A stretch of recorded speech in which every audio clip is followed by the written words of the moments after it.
the formerly winless Broncos finally winning a fucking football game.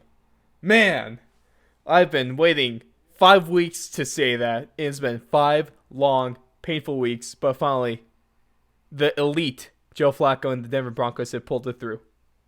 No matter how hard they tried to choke that game at the end, they finally won. Man, You know what? I'm happy for you guys. You guys finally got a W in thank there. you. You guys came Thank out you, of the Blake. gate hot, fast start, man. You Philip guys kicked Lindsay. their ass in that first quarter. Ooh. Philip Lindsay is on pace to be to make another Pro Bowl, like he did in his rookie season last year. He is definitely what carried the Broncos to win. He had 15 rushes for 114 yards in the touchdown. He averaged 7.2 yards a carry. That's insane. Yeah, he was putting the team on his back over the weekend, and I don't have enough good things to say about him. And you know what? They have a good little 1-2 punch with Royce Freeman coming in too. Rolls Royce right there, That guy's man. really he's really turned out to be pretty good this season so far. Yeah, in limited last action. week or last season he was kind of faltered. He was out for weeks with a high ankle sprain. Those things are tough to deal with. I could speak from experience. You can't plant, but he's definitely, yes, he has had a good season so far. It's nice to have Philip Lindsay in the first and second down. They bring in Royce Freeman, who is a powerful back, but can also, if he's in space, he's fast and he's shifty. What's been surprising for me is Philip Lindsay. He's a little underrated in his power. He's a small guy, but he was breaking some tackles on Sunday. Couple downsides to the Chargers this game. Philip Rivers, 32 for 48, only 211 yards, and 2 interceptions. One of those interceptions came inside the inside the end zone. So costly turnovers again. One thing I mentioned last week, Blake, is anytime I see a quarterback having to throw the ball 40 times or more a game, that's a bad sign. Agreed. Sometimes it looks like Philip Rivers is a punter back there. He just be throwing some of those balls up, man. It's hard. I like to call him the most underrated quarterback in the league, but when he has games like this, he just makes me eat my words. But There's games where he straight up loses the game for the Chargers. I mean, yes, he can be a little too pompous, I feel like, almost with the belief in himself and his arm talent. yeah. And the two worst things he has was Sunday, turnovers, and of course his pull-out game is the weakest in the league, maybe besides Rogers Cromartie. Fucking Yeah, hell, dude. Multi-million quarterback can't afford to buy a fucking condom.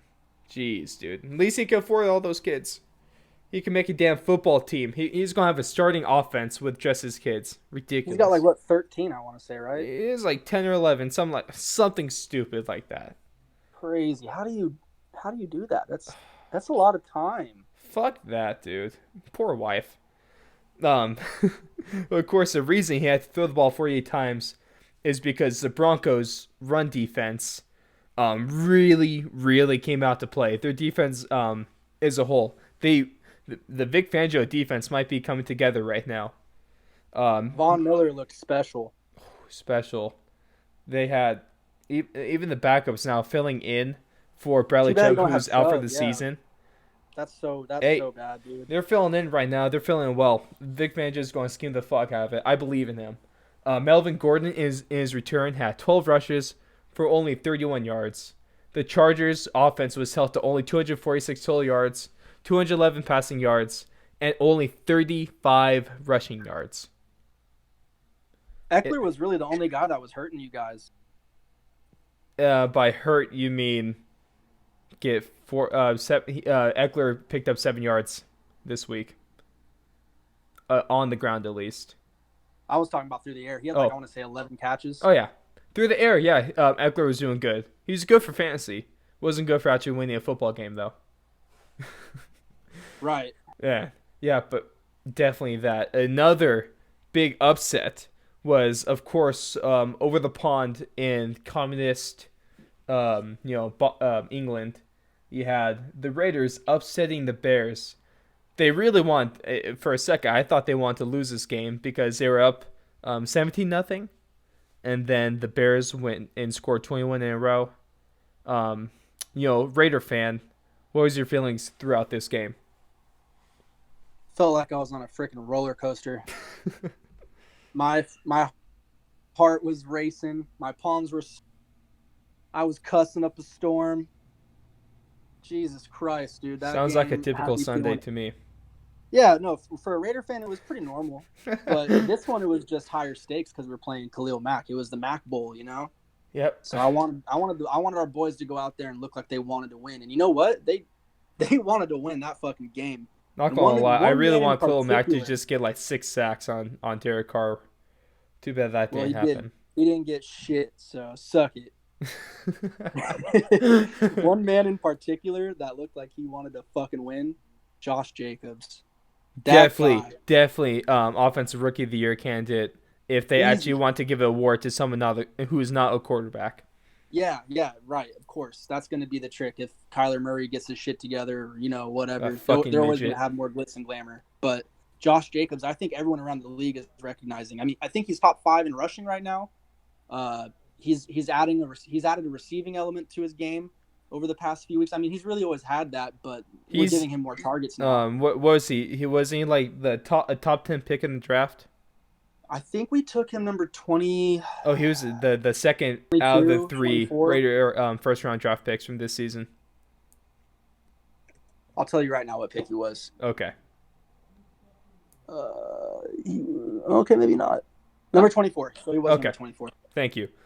Josh Jacobs, I was a little iffy on that pick, but the last 2 weeks he's really cemented himself as one of the top talents. I believe that Josh Jacobs is what's making the offense over there in Oakland work right now. Not only that, but I think our offensive line is starting to really gel. I mean, Colton you can say Miller looking all the good in his shit you second want about season. Richie Incognito, but that motherfucker he eats pancakes for breakfast, lunch, dinner, snacks, dessert, everything in between. That's why That guy. that's why the bills he gives to the rookies are so high. hmm So, you gotta make them earn their shit, bro. Yeah. Josh Jacobs, this week he had 26 rushes, 423 yards, and 2 touchdowns. Solid performance. That's really all you can ask. That's a lot to ask to have running back, and he performs. We'll see if the Raiders could keep up the success. Yeah, we got a bye week coming in right at the perfect time. Gives us a nice little rest. Get back Especially to coming back America. from London, which is Yep. one thing that I hate. Overseas games, games in Canada, games in Mexico, games in London, are shitty to the players, shitty to the fans, and I don't like them. I think in I think in the right circumstance they're okay. I think it's nice every once in a while, like for the Raiders, we have to have one every fucking year Mm-hmm. because Mark Davis had to make a deal with Goodell and That you know dumbass Mark Davis. so we could get I think it was like an extra 50 mil or 100 mil and no resistance towards moving to Las Vegas. So, we've been to Canada, we've been to London, we've been to fucking Mexico like every fucking year. Making So a deal with Goodell is just selling your soul to the fucking devil. the only reason I like it is because it's really cool for the people that wouldn't have access Yeah, normally of course, to that's get a in the positive seat. to it. Yeah, and then plus for the players too, I'm sure they really enjoy getting out there and spending some time somewhere they've most likely never been before, like Do in a you? different country. You think? I think so. I I've think heard too many stories saying that from players saying that just fucks up their whole schedule. the Raiders this week, I think the difference in the game, one of the differences and one of the factors in the game that was talked about a bunch, was we left right after that Indianapolis Colts game. Mhm. We got right on the plane and went straight over to London. All our healthy guys we took with us, even some of our injured guys came too on their own. I saw And something we, like the Raiders aren't going to be. It's going to be 28 games or 28 days between home games for them. yeah, we're not back until November. I want to say November 2nd or 3rd. That's shitty. I mean, keep in mind this last weekend was technically a home game, so Yeah, see, that's the one thing that I think can be negative, especially if you lose yes. those games. If you are having to give up a home game to play in Mexico or London or Canada, that's definitely a big negative, especially if you lose that game too. Here's a cool nugget for you. Give me Every one. team, every team that's I think the last 7 teams that have went over the pond and won have made the playoffs. Oh shit! Mm-hmm. Too bad that's going So to end this season. Raiders are making the playoffs, bud. Oh man. So let's move.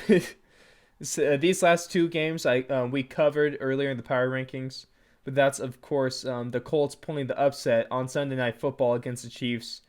Chiefs held to a season low 13 points. Patrick Mahomes only going 22 for 39, 320 yards and touchdown. Of course, those are good stats for average quarterbacks, for normal quarterbacks. But if in terms of Mahomes, he's looking washed up. Yeah, if you're Blake and have Mahomes on your fantasy team, you're pissed off. I Oh need four no. touchdowns every week. Oh no. That's rough, dude. Yeah, but Fantasy football's kicking my big ass right now. big shout out to Colts defense and big shout out to the Colts O line and running backs. I think they're the main reason they won that game, Quinn and Nelson. definitely the coaches. Mm. 'Cause they had a great game plan coming in. Yes. Really good stuff from them. Then of course we covered the Niners steamrolling the Browns on Monday Night Football, embarrassing them 31-3. Yeah, Jimmy G having an above average game, 20 for 29, 180 yards, two touchdowns. But of course, their success offensively came from the two-headed monster Matt Breida and Tevin Coleman. 27 Mhm. rushes, 211 yards, two touchdowns. Yeah, Matt Breida opening up the Niners' offense that game with the 83-yard touchdown drive on the Niners' first play of the game. That really set the tone for the whole night. Yeah, I mean, if they can run like that every week, there's no reason they shouldn't make the playoffs. There's no reason they shouldn't be challenging for the division against the Seahawks and the Rams. Yes. It's gonna be that's a really good division actually. It's I mean, the really Rams look like shaping they've up kind of now. regressed. Especially if the Cardinals could pull their shit together and not go 2-14 or whatever. They're only 1-2-1 right now, so they're still in decent position. Right? That division has to be one of the biggest shocks.